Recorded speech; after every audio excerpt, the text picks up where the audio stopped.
We have taken you through the best trends to happen to food in the past decade. But if only the good die young, that may explain why these trends are holding on for dear life. Whether they overstayed their welcome or were bad from day one, we're taking you through the 8 worst food trends of the 2010s. I actually wore my avocado earrings today just for you. That's amazing. Yeah. We can blame Gwyneth Paltrow for a lot of things, but possibly the most notable is avocado toast. No, she didn't invent it, but she is credited with popularizing it because of a recipe in her 2013 cookbook, It's All Good. And avo toast was suddenly aspirational, popping up on menus and food blogs everywhere. By 2014, avocado toast was the breakfast choice of a generation. With Americans consuming 4.25 billion avocados that year, and by 2017, we were spending nearly $900,000 per month on avocado toast. People have moved on from solely smushing the green fruit on toast to putting it on literally every other food you can think of. I don't want to be this mean person, but if I go to brunch with someone and they order avocado toast, I'm instantly judging them. I paid $14.95 for a plate of avocado toast last week. Was it good? It was phenomenal. I honestly can't believe people get away with charging that much for something that's toast, avocados, probably like a couple spices, maybe some olive oil. I mean, that sounds so good. It is embarrassing to say, but I've definitely paid probably more than $20. Not good financial decisions on their part. I don't know how you spend your money. We could be using that to get mimosas instead. Avocado toast is not only on this list because it became a tired trend on brunch menus, but also because an increase in demand has led to more dangerous consequences. The coveted fruit has led to a rise in cartel activity in Mexico, where local avocado farmers are threatened and extorted for profit. And because avocados require a vast amount of water to grow, resources are being diverted from local communities in South America. See, it's not that I hate avocados, because I love avocados. Yeah, who doesn't? I know they're not being ethically farmed all the time. We love them so much, there's been avocado shortages, or at least rumors of. Typically, pumpkin spice doesn't even contain the autumnal squash, but that hasn't stopped it from becoming more emblematic of fall than piles of leaves on the ground. I think for me, it's like the mood and the vibe behind it. Because I'm a big fall person. Gotcha. So like when fall hits, give me like a big blanket and a book. Like it feels good. It's just like fall comes around and then people go crazy for pumpkin spice. A blend of cinnamon, nutmeg, and cloves. Pumpkin spice first appeared on the market in 2003 as a Starbucks invention you may know as a PSL.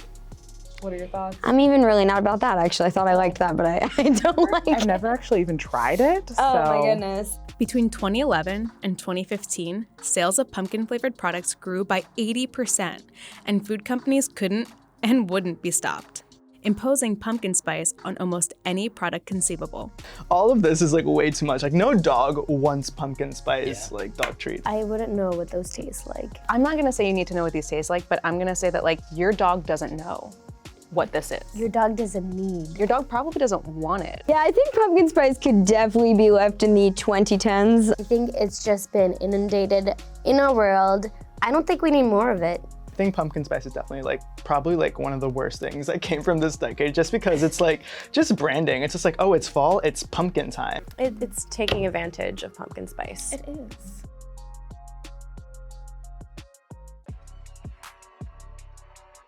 Miracle Juice cleanses tout everything from a detoxified body to better energy and mental clarity.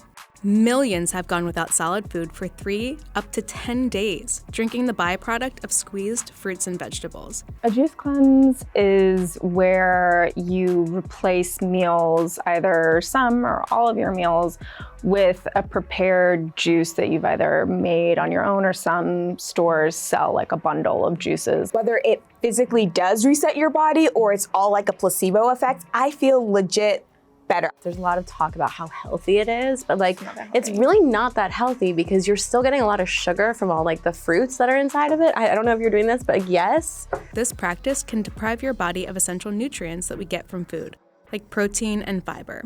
And when not done properly, can wreak havoc on your intestines. We all know someone who has a devastatingly great story about a juice cleanse gone wrong.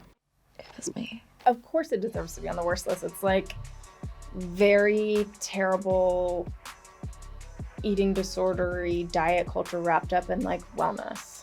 not the green juice itself deserves to be on the worst list, but I think it's the culture around green juice and juicing in general that needs to be on the worst list. What is likely the most egregious trend of the decade relies on one thing: people's attraction to literally tasteless opulence. Fancy and not fancy places will do it, and it's just a way to like lure people in to spend an unfathomable amount of money for something that's not worth it in any respect because it does nothing for the dish. What flavor could gold be that you need to put on stuff? Sure, people have been adding gold leaf to liquor since the Renaissance, but it was in 2012 when a New York City food truck sold a $666, quote, douche burger, a sandwich of truffles, lobster, and caviar atop a beef patty wrapped in sheets of gold leaf. In the past decade, we've seen several restaurants try to top the last, with everyday food lavishly covered in metallic sheets that cost upward of 150 grams for the real thing. I saw a steak covered in gold recently. I was appalled.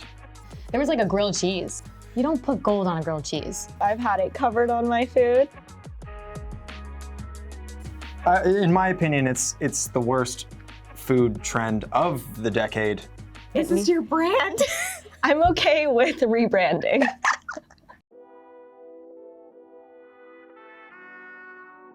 Secret menus were once legit kinda secret. Customers had to know by word of mouth that a 4x4 animal-style burger was something they could fill up on at In-N-Out. But since the craze blew up earlier this decade, secret menus have become a gimmick for many companies, alluring customers with a false sense of exclusivity. If I can go on the internet and say like, oh, well, what's the Starbucks secret menu? Yeah. Is that a secret menu? It's like for the insiders who know there's a secret menu so you can order an item that's not actually advertised. The feeling of an underground indie vibe is now manufactured, with menu items that aren't listed but are highly advertised. Like McDonald's Create Your Taste in 2016, Chick-fil-A's Buffalo Chicken Sandwich, or the Starbucks Butterbeer Frappuccino.